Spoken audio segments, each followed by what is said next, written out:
En décembre de chaque année, l'INSEE calcule et publie les chiffres de population authentifiés par décret au journal officiel. Ces chiffres garantissent une bonne prise en compte des évolutions démographiques et conditionnent la vie des communes et de leurs habitants au travers des dispositions législatives et réglementaires qui s'y réfèrent. Les calculs de population utilisent les résultats des 5 dernières enquêtes de recensement. Pour assurer une égalité de traitement entre les grandes communes recensées chaque année et les communes de moins de 10 000 habitants enquêtées l'une des 5 années du cycle, ces chiffres sont relatifs à une même année.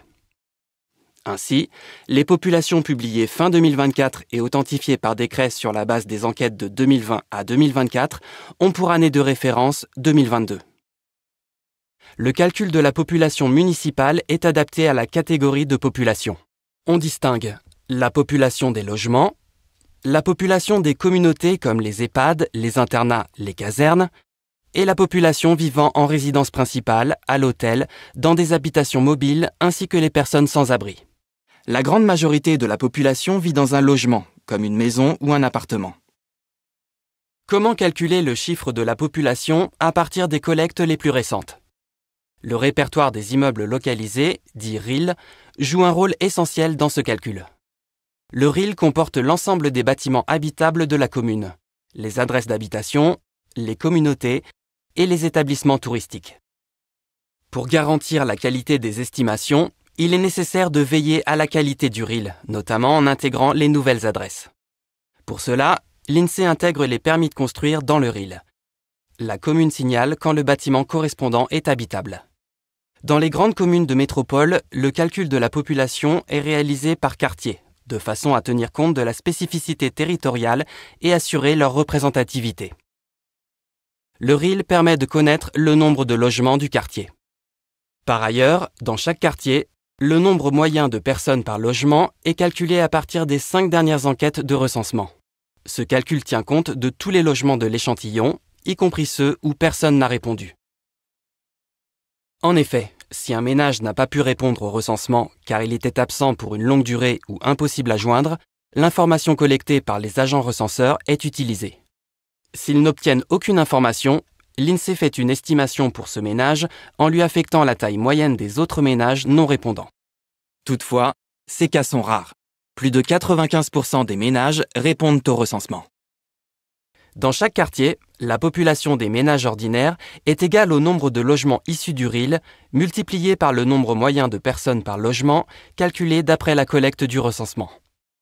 Enfin, une fois calculées les populations de tous les quartiers, on les additionne afin d'obtenir la population vivant en logement dans la commune. Dans les DOM, on ne dispose pas d'une actualisation annuelle du nombre de logements du RIL sur l'ensemble du territoire de la commune. L'estimation de la population des logements ordinaires s'appuie uniquement sur les 5 dernières enquêtes de recensement. Et pour les autres populations. Concernant la population des communautés, on distingue 2 situations. Les communautés recensées en 2022 ou avant, et celles recensées après 2022. Pour les communautés recensées en 2022 ou avant, la population est égale au chiffre de la dernière collecte. Seules les fermetures ou les ouvertures de communautés sont prises en compte pour faire évoluer cette population. Pour les communautés recensées après 2022, on connaît la dernière population diffusée, celle relative au 1er janvier 2021, et la nouvelle population recensée. On fait l'hypothèse que la variation de population est régulière entre-temps, pour réaliser une interpolation entre ces 2 points. Enfin, concernant la population des hôtels, des habitations mobiles et les personnes sans abri, la population est égale au chiffre de la collecte la plus récente.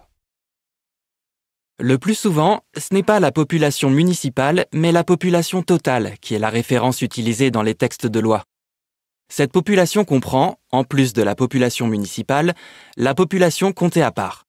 La population comptée à part comprend certaines personnes dont la résidence habituelle se trouve dans une autre commune, mais qui ont conservé un logement sur la commune.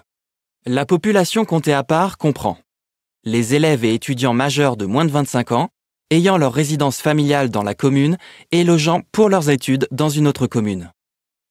Les élèves et étudiants mineurs résidant dans la commune du fait de leurs études et ayant leur résidence habituelle dans une autre commune. Les personnes ayant leur résidence familiale dans la commune et résidant habituellement dans une communauté d'une autre commune.